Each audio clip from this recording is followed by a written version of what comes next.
And this foot is installed flush with the case front. Take a look at these feet. They have a playful curve here, a notch here, which is quite customary. They are mitered, which is also customary. On a bigger piece, I would spline these miters so I could get clamps on them. On this little piece, I don't think it's necessary at all. Instead, what we're going to do, and I'll demonstrate this, is we're going to rub this joint. In other words, we're going to apply yellow glue to both halves of that miter. We're going to rub them and get them precisely in position. Take our hands off and walk away for 20 minutes, and we'll have a terrific glue joint. So here we have a mitered rear foot. And that rear foot is cut at a bit of an angle, which is customary. A more traditional way to do this would be to half-blind dovetail that rear foot into the rear edge of the back foot. We've got a photograph we'll show you of what that looks like, but on a case of this size, I think that is not at all required. Notice that the front foot and the side feet are of different sizes. Side foot's about 3/4 of an inch shorter than the front foot. The reason being is if we extend each of these side feet by 3/4 of an inch, all of a sudden the feet dominate the entire side of the case. On a full-size case, traditionally the front feet and the side feet would be of the same length. But on a smaller case, we've had to make an adjustment. So how are we going to cut these miters? I've set up here at a table saw with a sled, and I've got this blade dialed into 45 degrees, and I've made a test cut right here. And so there's our 45-degree miter. So we're confident we're going to hit that.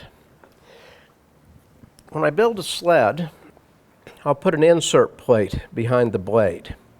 And that way I've got a zero clearance, and I've got an exact mark as to where that cut is going to be.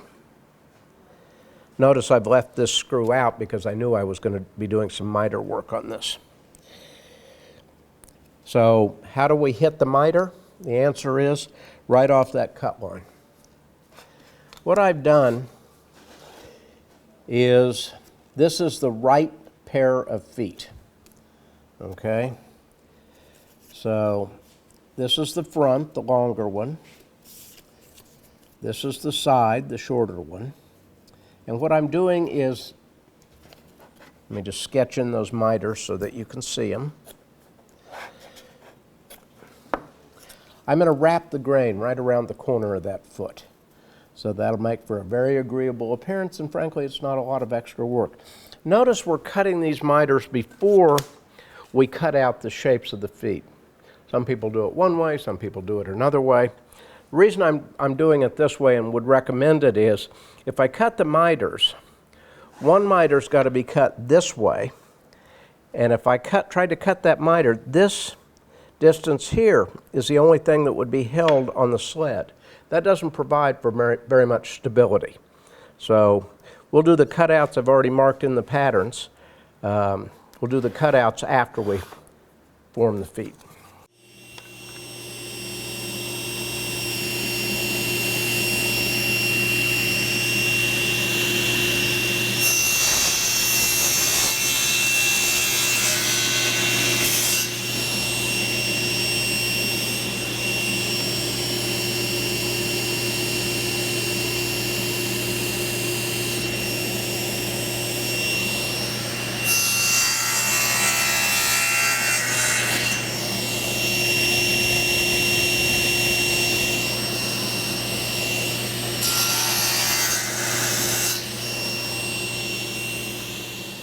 All right, so I'm going to head over to the bandsaw and do this rough cutout, staying just off of the line so I can use abrasives to bring it into the line exactly. We have two kinds of curves here. We have outside curves and inside curves. The inside curves we'll get with an oscillating spindle sander. But to try to use a drum sander on an outside curve, it's very, very difficult to get it smooth. Much easier on a belt sander.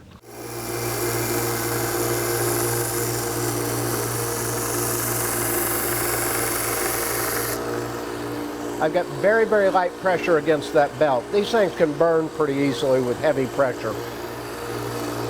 Just a couple of lines there.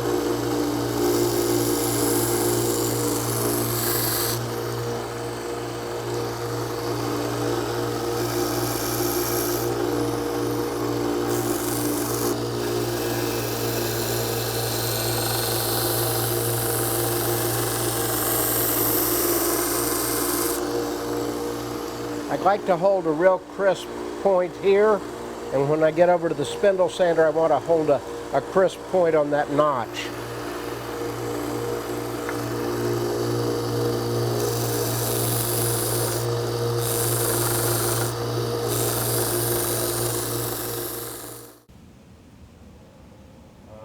That'll give you a nice smooth curve. All right, so I've been over at the spindle sander and I've cleaned up the inside curves. And so what you can see is the grain running right on around the corner. That's what we had in mind. So as I mentioned before, this is a rubbed joint.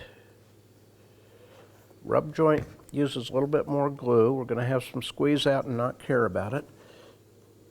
I want to make sure both of those are nice and wet.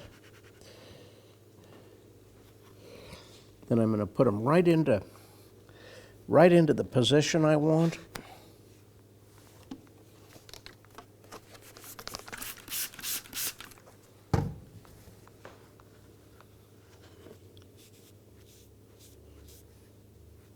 Get the bulk of that glue off of the face.